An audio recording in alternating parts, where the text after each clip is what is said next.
Acute coronary syndrome, often shortened to ACS, is not a single disease, but a dangerous group of heart-related emergencies that occur when blood flow to the heart muscle is suddenly reduced or blocked. This interruption deprives the heart of oxygen and nutrients, triggering damage that can escalate within minutes. To understand why ACS is so life-threatening, we must first understand how the heart normally survives. The heart is not just a symbol of life, it is a powerful muscular pump that works non-stop. Its primary responsibility is to circulate oxygen-rich blood throughout the body. The strongest chamber of the heart, the left ventricle, contracts forcefully to push oxygenated blood into the body through a large vessel called the aorta. From there, blood travels to every tissue and organ that depends on oxygen to function. Ironically, the heart itself also needs a constant supply of oxygen. This critical supply comes from small but vital blood vessels known as coronary arteries. These arteries branch directly off the aorta and wrap around the surface of the heart, delivering oxygen and nutrients straight into the heart muscle. As long as these vessels remain open, the heart continues beating efficiently. Problems begin when one or more coronary arteries become narrowed or blocked. In acute coronary syndrome, blood flow through these arteries is suddenly compromised. When this happens, the section of the heart muscle supplied by that artery begins to suffer. Without oxygen, heart cells weaken rapidly and can start to die, a process known as myocardial infarction, commonly called a heart attack. The most common cause of this blockage is a condition known as atherosclerosis. Over time, fatty substances, cholesterol, and inflammatory cells accumulate inside the walls of the coronary arteries. This buildup forms a plaque, which slowly narrows the vessel. For years, this narrowing may not cause noticeable symptoms. However, the real danger occurs when the plaque becomes unstable. If a plaque ruptures, the body reacts as if there is an injury. Blood clotting mechanisms are activated and a clot forms at the site. Unfortunately, this clot can completely block blood flow through the artery. In most cases of ACS, it is this sudden clot formation, not the plaque itself, that triggers the emergency. Once the artery is blocked, oxygen can no longer reach part of the heart muscle. Within minutes, heart cells begin to malfunction. If blood flow is not restored quickly, permanent damage occurs. The longer the blockage lasts, the more heart tissue is lost, weakening the heart's ability to pump blood effectively. This is why acute coronary syndrome is considered a medical emergency. Time is not just important, it is everything. Every second of delayed treatment increases the risk of irreversible heart damage or death.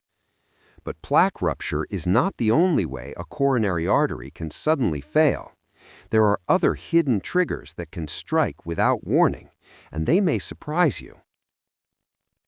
The hidden triggers behind sudden heart blockage. While atherosclerotic plaque rupture is the most well-known cause of ACS, it is not the only mechanism capable of cutting off blood flow to the heart. In some cases, ACS can occur even when arteries are not severely clogged. These less common causes are dangerous precisely because they are often unexpected. One such cause is a coronary artery spasm. In this situation, the muscular wall of a coronary artery suddenly tightens, narrowing the vessel dramatically. This spasm can restrict or completely stop blood flow for a short or extended period. Unlike plaque buildup, spasms can occur in arteries that appear relatively healthy. Coronary artery spasms are often triggered by external factors.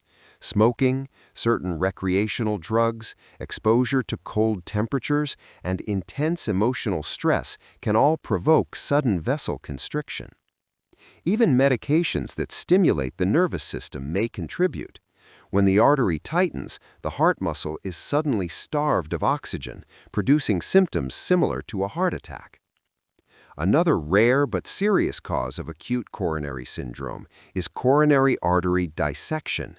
In this condition, the inner layer of the artery wall tears away from the outer layers. Blood then enters this space, creating a false channel that compresses the true artery lumen. As a result, normal blood flow is blocked or severely reduced. Coronary artery dissection is more commonly seen in younger individuals and may occur without traditional risk factors, such as high cholesterol. Hormonal changes, connective tissue disorders, extreme physical exertion, or even pregnancy can increase the risk. Regardless of the cause, plaque rupture, spasm, or dissection, the outcome is the same. Oxygen delivery to the heart muscle is compromised. When heart cells are deprived of oxygen, they switch to inefficient survival modes. Acid builds up, electrical signals become unstable, and the heart's pumping ability weakens. If the blockage persists, heart muscle cells begin to die. This process doesn't happen all at once, but spreads outward from the most deprived area. The greater the area affected, the more severe the consequences. Large infarctions can permanently reduce heart function and increase the risk of life-threatening complications such as heart failure or dangerous arrhythmias. Understanding these hidden triggers is essential because it explains why ACS can strike individuals with very different backgrounds. It also highlights why symptoms should never be ignored, even in people who believe they are low risk.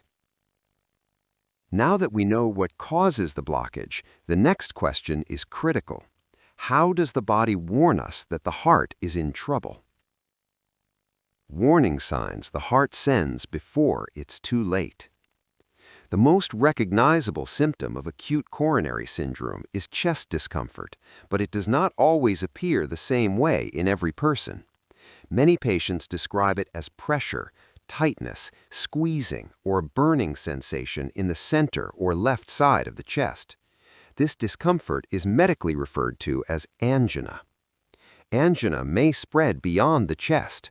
Pain or discomfort can radiate to the shoulders, arms, especially the left arm, the neck, jaw, upper abdominal, or even the back.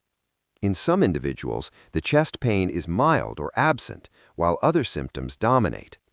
One particularly dangerous form is unstable angina. Unlike exertional chest pain that improves with rest, unstable angina can occur at rest, last longer, or happen more frequently. It often interferes with even minimal physical activity and is a hallmark of acute coronary syndrome. Shortness of breath is another common warning sign. As the heart struggles to pump effectively, fluid may accumulate in the lungs, making breathing feel labored or shallow. Some people experience sudden breathlessness without chest pain, which can be misleading and delay treatment. Other symptoms include dizziness, cold sweats, nausea, or vomiting.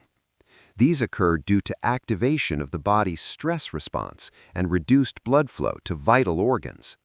Women, older adults, and people with diabetes are more likely to experience atypical symptoms, such as extreme fatigue or indigestion-like discomfort. Because symptoms vary so widely, many people dismiss them as minor or unrelated. This delay can be fatal. The heart does not regenerate easily, and every minute of untreated ischemia increases the extent of damage or death. Recognizing these warning signs and acting quickly can mean the difference between recovery and permanent disability or even death. Recognizing the danger is half the battle. What happens next in the emergency room can decide whether the heart survives. How acute coronary syndrome is treated and lives are saved. Treatment of acute coronary syndrome focuses on one urgent goal: restoring blood flow to the heart as quickly as possible. Once a patient arrives at medical care, multiple strategies are used simultaneously to limit damage and stabilize the heart. Oxygen therapy is often provided to ensure that the blood carries as much oxygen as possible to struggling heart tissue. Medications such as aspirin are administered early to prevent further clot